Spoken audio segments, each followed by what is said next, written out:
Hey, this is Terry with Total Life Pursuit, and I'm going to give you some encouragement today. You ready? All right, today's encouragement is right out of Genesis chapter 12. I got a point in this. Here we go. You ready? Now the Lord said to Abraham, "Go from your country and your kindred and your father's house to the land I will show you, and I will make you a great nation. I'll bless you and make your name great so that you'll be a blessing. I will bless those who bless you, dishonor those who curse you, and in you all families of the earth shall be blessed." I've always been kind of taken with this because Abraham, he knew his past, he knew his present, and now he knew his future. And what we're going to get to is he knew his distant future and his near future. But here's the deal. He didn't know everything about his future. Now, did you get that? Because we want to know everything about our future. We want to, I want to live my dream and I want to live it all the time. And I don't want to do anything that's not my dream or do things that I don't like or whatever. And this is what God told Abraham. Hey, Abraham, go to a place. I'll let you know. I'm going to be with you. It's going to be rad, okay? I'll bless you. If anyone comes against you, I'll take care of them. That's what he said to Abraham. And Abraham said, okay. So he took Lot. He was 75 years old. He took his wife. He took his possessions that he had gathered and the people that he had acquired. In other words, he had an entourage. Abraham had a lot of stuff. He had a lot of material wealth. He had lived a long life, and he had acquired a lot of things. He was a good businessman. He was an entrepreneur. Now, here's the deal. We think maybe, everything's going so good for me. I don't want to upset this. He was doing just fine. He was prospering in the land. And God said, yeah, I'm upsetting your prospering. I'm upsetting your normal. I'm going to take you to something beyond your wildest dreams. To come, of course, we know in the story that there was an offspring that was going to be born. But before the offspring, there were plenty of lessons. So God told him, hey, I want you to go in this direction, right? I want you to go in that direction. And so he went. Hello? He went in a direction. You can't steer a car that's parked. I was listening to T.D. Jakes, and he said something like this. His son, who was in film school, came up and said, hey, Dad, you know what? I really don't think I want to do film school anymore. And his dad said, well, what do you want to do? He said, I don't know. I don't really think I want to do film. And his dad said, well, do it anyways. Finish the school and wait for God to show you the off-ramp. It was such salient advice. Keep going in your direction until you see God telling you to go another direction. I think what we do today, and I'm not saying you should never do this, you got to obey God. But what we tend to do today by default is we wait until God tells us to do something, and we don't do anything until we hear that. We want some kind of cataclysmic billboard experience showing us what to do, what to take in school, what trade to learn, where to go to learn the trade, where to intern, where to live, and everything else. But, the reality is God is telling us to, go work, make a living, get your hands busy. Do you know that? Do you know that's in the Bible? Get your hands busy? Yeah, it's in the Bible. So the whole waiting, that's not really clear in the Bible when it comes to vocation. And it's not really helpful.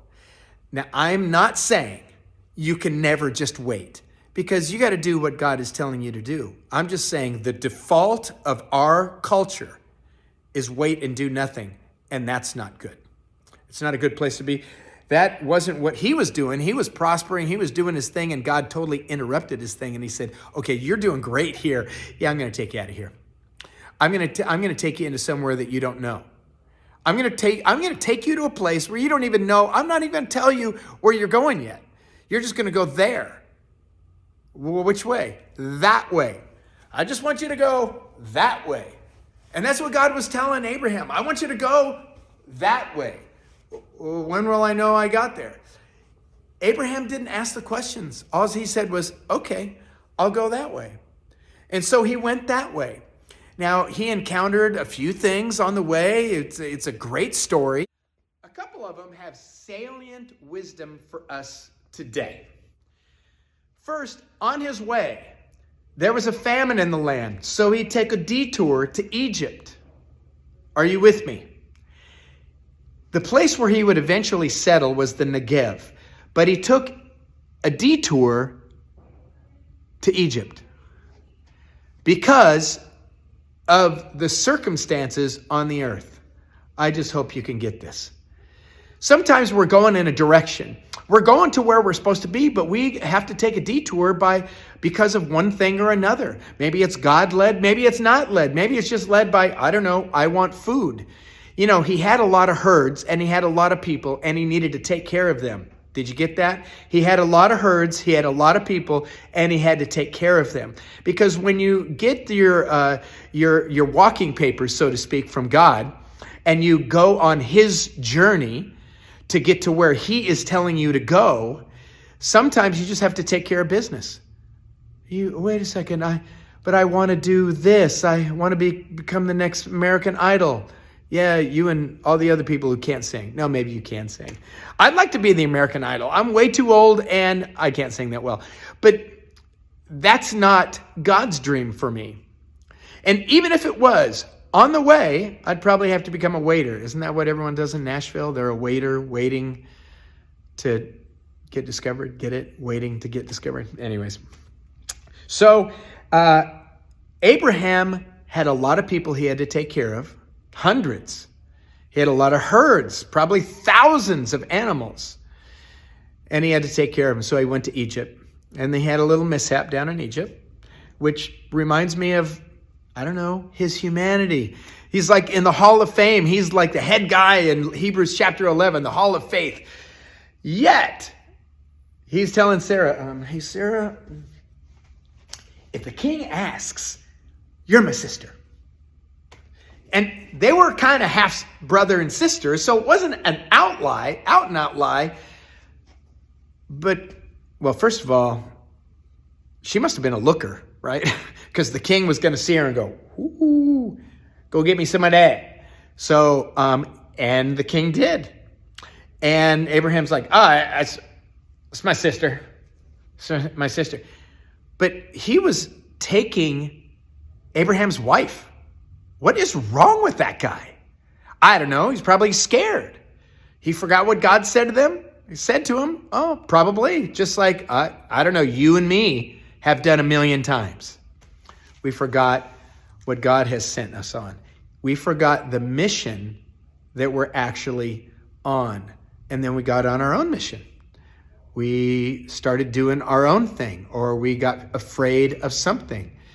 So Abraham was human, but God protected him because God is so good. And Abraham made the correction.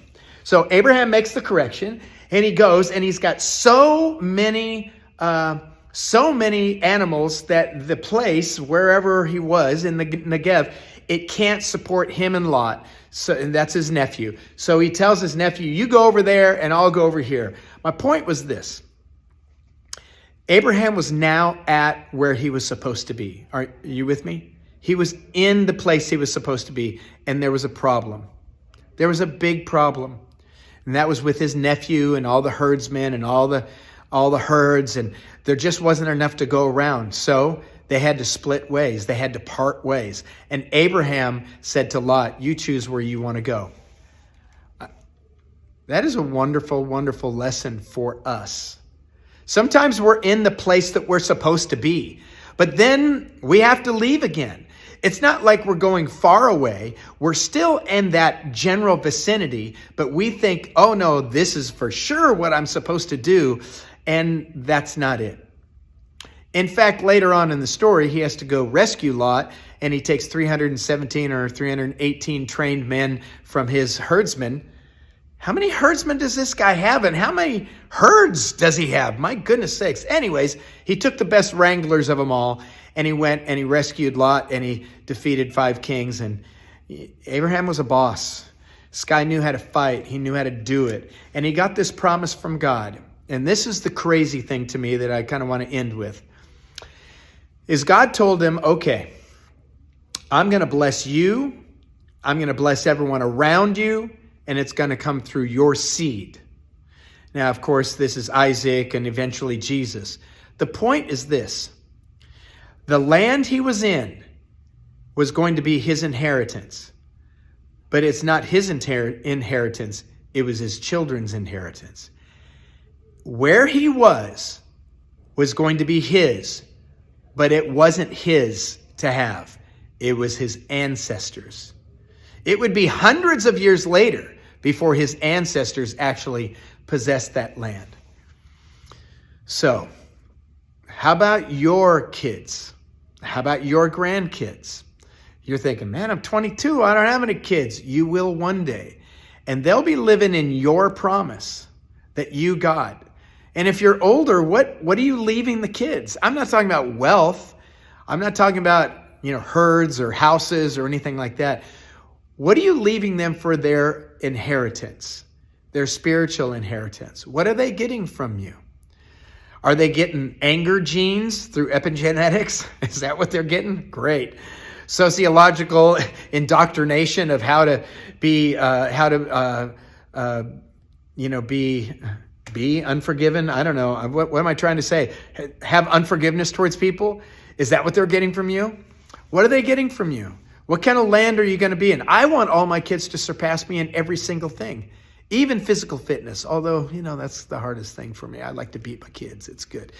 But when I said beat my kids, I didn't mean like beat them with a whoop. I mean like beat them in a challenge, just in case you were wondering about that. But I want all my kids to be beyond me, certainly financially beyond me, but I want them to be beyond me in their emotional control, in their regulation of their emotions and their ability to experience it and live from the heart, their ability to think positively, remain in faith, to have an idea of this is where I want to go. And this is what I want to do. And to make that choice. You know what I'm saying? You make these choices in life, and I want them to be able to make those choices in life. I want them to surpass me in the relationship with God, to attain more of the promises, to really grasp the depth of God's love for them. And I want them to surpass me in relationships, to know not just marriage, but certainly that. Their marriage and with their children and their family, and to love their kids more than I love them. I don't know if that's possible, but be more attentive. That certainly was. I worked a lot as a younger guy, and the middle kids they didn't get as much as the early kids did, and I hope that never happens to my kids. And certainly I pray for my kids to be healthy and fit and be far beyond me, kind of not ruining, but testing the boundaries of health in my 30s, 20s, 40s by the junk I ate, the lifestyle I lived, and everything else. So I want them to surpass me in that. I want them to surpass me in everything. What parent doesn't want their kids to surpass them? What am I leaving as a legacy? What are you leaving as a legacy? So Abraham knew his present. He knew his past. He knew his near future. And he knew his distant future, which wasn't his to live. Do you? That's the question that I want to encourage you to go after. Let's go after it. It's not like God's not going to tell you. It's not like he's going to say, I know what's going to happen to you, but I'm not going to tell you. I know where I want you to go. I'm not going to tell you that either. In fact, I'm just going to kind of kick back here, and I'm not going to tell you much of anything. Figure it out. That's not God. But it also may not be. Now check this. It may not be God who wants to tell you everything right now. Can you imagine if God told you who you're going to marry when you were 5 or 8 or 12? Yeah, when you were 8, you'd be going, yuck, goodies. So I don't know. There are things that he needs to keep a mystery. And then there are things that he doesn't want to keep a mystery. He wants to tell you, just like he told Abraham. So let's get with God. Let's find out where my near future is. And if we don't get a complete destination, how about just a direction? Can you be happy with that? Can you start moving? Can you move cross country? Can you move out of the nation? Can you go somewhere to do that? Can you start going to school? Can you go to a trade school? Can you get in an internship? Can you start making some money somehow? I think you can. In fact, God thinks you can. He believes in you. And I just want to say that I want to be like God, so I believe in you too. I believe that you can find out what your near and your distant future is. And I believe that you have the courage that it takes to go after it. You may be 16, you may be 25, you may be 38, or you may be 74. God has a mission for you. Your life mission is one thing, but within your grand life mission are all these small little missions like Abraham had in his life. So I hope that was encouraging for you. I pray that you go out there and tackle it and get on with it and enjoy the journey and not drive like me, just waiting to get to the destination. We got 500 miles to go. Let's not stop. But enjoy the journey along the way because God is in the journey as much as he's in the destination. I'm Terry with Total Life Pursuit.